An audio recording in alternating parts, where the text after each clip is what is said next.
Assalamualaikum warahmatullahi wabarakatuh. Saya Febriana Stianingrum dari Prodi PAI. Di sini saya akan memenuhi tugas dari mata kuliah Statistika Pendidikan. Di sini kita akan melakukan sedikit uji dari salah satu uji T. Sebelumnya kita akan mempelajari apa itu uji T dan bagaimana syarat-syarat yang dilakukan untuk uji T. Jadi uji T adalah sebuah metode statistik yang digunakan untuk membandingkan rata-rata dua kelompok dan menentukan apakah ada perbedaan yang signifikan di antara keduanya. Jadi kita bandingkan kedua rata-rata untuk kedua kelompok. Kemudian jenis-jenis uji T itu sebenarnya ada 3, yaitu uji one sample t-test, independent sample t-test, dan uji Piret atau uji untuk sampel yang berpasangan. Jadi ada 2 jenis utama uji T yang sering digunakan. Yang sering digunakan yaitu uji T untuk sampel berpasangan atau Piret t-test dan uji T untuk sampel yang independen, tidak saling berhubungan. Independent t-test itu digunakan jika dua kelompok yang dibandingkan tidak berhubungan satu sama lain. Misalnya membandingkan dua kelompok orang yang menjalani diet yang berbeda, atau kalau dalam sekolah atau kelas yaitu uji yang digunakan untuk membandingkan perbedaan rata-rata jika melakukan metode yang sama, seperti itu. Terus uji T untuk sampel berpasangan atau Piret t-test itu digunakan jika dua kelompok yang dibandingkan berhubungan satu sama lain. Misalnya mengukur sebelum dan setelah suatu perlakuan pada kelompok yang sama. Kalau dalam kelas berarti misal kelas A menggunakan metode saintifik dan kita melakukan uji untuk sebelum dilakukan metode tersebut dan sesudahnya, seperti itu. Terus selanjutnya contoh soalnya atau kasusnya yaitu seorang peneliti ingin mengetahui rata-rata hasil belajar siswa yang diajar menggunakan metode integrate and discovery berbasis teknologi dibandingkan dengan rata-rata hasil belajar siswa yang diajar menggunakan metode konvensional. Penelitian ini dilakukan pada 2 kelas, yaitu kelas eksperimen yang diajar dengan metode integrate and discovery berbasis teknologi dan kelas kontrol yang diajar dengan metode konvensional. Di sini ada perbedaan ya antara keduanya. Datanya diberikan sebagai berikut, yaitu ada kelas kontrol sebagai berikut, ada 25 nilai dan eksperimen ada 20 nilai. Dengan tarak signifikansi jika alfa sama dengan 0,05. Apakah data memenuhi uji prasyarat? Nanti kita lihat. Jika uji prasyarat terpenuhi, apakah terdapat perbedaan signifikan rata-rata hasil belajar antar kedua kelompok tersebut? Jadi untuk melakukan uji independent sample t-test itu ada syaratnya. Yang pertama, 2 data yang akan diuji tidak saling bergantung sama lain. Nah, tadi itu tidak saling bergantung ya, karena berbeda antar kelasnya. Dan berbeda juga ini metode yang dilakukannya. Kemudian data yang diuji itu bersifat homogen. Nah, nanti kita uji apakah data itu bersifat homogen atau tidak. Kemudian yang terakhir, data harus berdistribusi normal. Bagaimana cara untuk mengetahui bahwa data tersebut berdistribusi normal? Nah, nanti kita akan melakukan tesnya.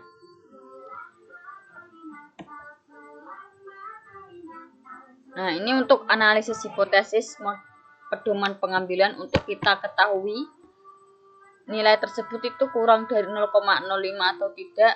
Nanti jika kurang atau lebih dari 0,05 itu HO diterima, maka tidak ada perbedaan rata-rata antar kedua kelompok. Jika nilai sig kurang dari 0,05 maka HO ditolak, maka ada perbedaan, H1 diterima.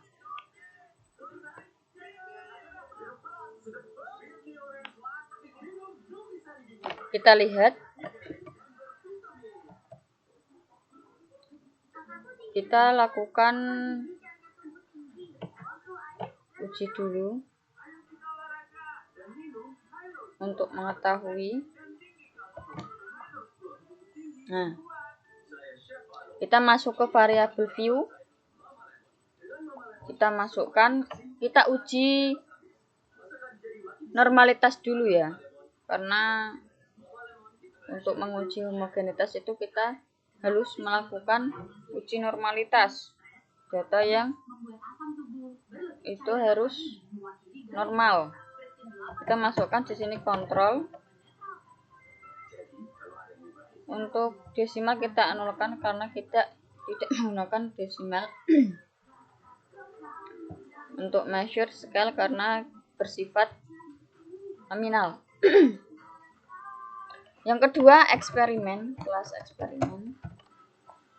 Kita sama, desimal kita nolkan.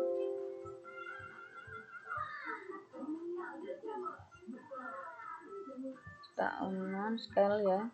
Kita masuk ke data view, kita masukkan. Karena tadi saya sudah mengcopy dari sini, kita copy saja keduanya. Setelah kita copy, kita masukkan ke kontrol untuk data kontrol. Ini nilai kontrol, nilai eksperimen. Kita masukkan nilai eksperimennya. Ada 20 nilai, untuk kontrol 25 nilai. Langsung kita analyze, teman-teman. Kita masuk ke descriptive statistik. Kita masuk ke explore, maaf ya. Nah, kedua kelas ini, kedua data ini kita masukkan ke dependent list. Kita masuk ke plot. Kita centang normality plot with test. Kita continue, nah kita oke.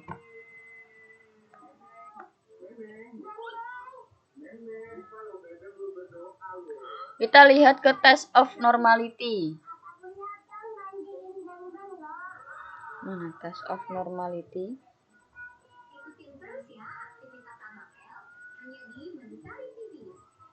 Masih proses ya.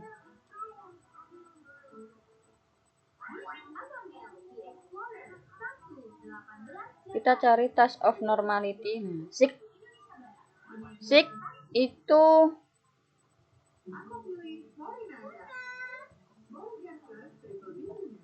sig itu lebih dari 0,05 ya teman-teman. Di sini dapatnya mana ya? Maaf ya. Kita masuk ke normality.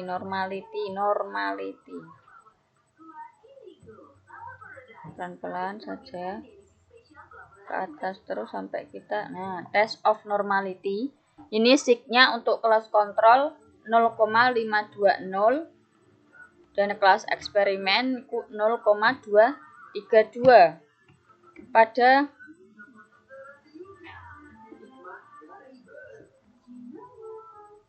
jadi pedoman pengambilannya tadi itu kalau lebih dari 0,05 maka nilai itu berdistribusi normal. Kita masuk ke data view lagi ya. Langsung kita tes untuk homogenitas. Kita masuk ke variabel view. Di sini kita beri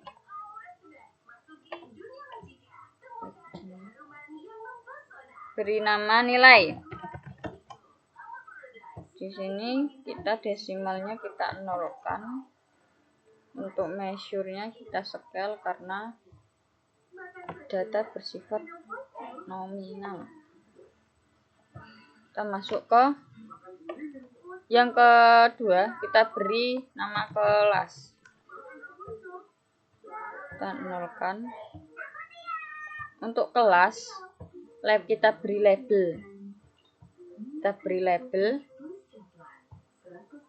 yang values-nya kita beri label kelas 1 itu untuk kelas kontrol.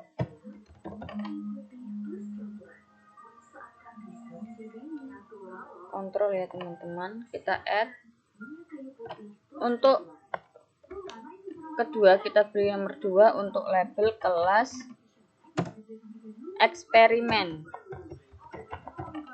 Untuk mengetahui ya, kelas eksperimen dan kelas kontrol. Kita masuk ke data view. Untuk nilai kita copy dari sini boleh.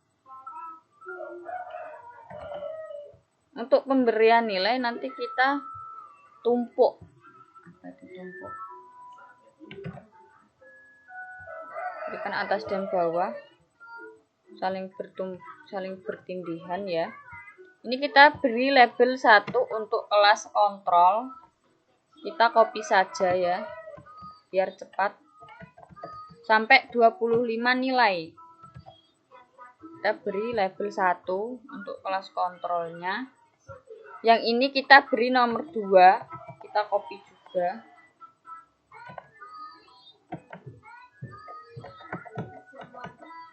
Ada 20 nilai, jadi totalnya 45 nilai.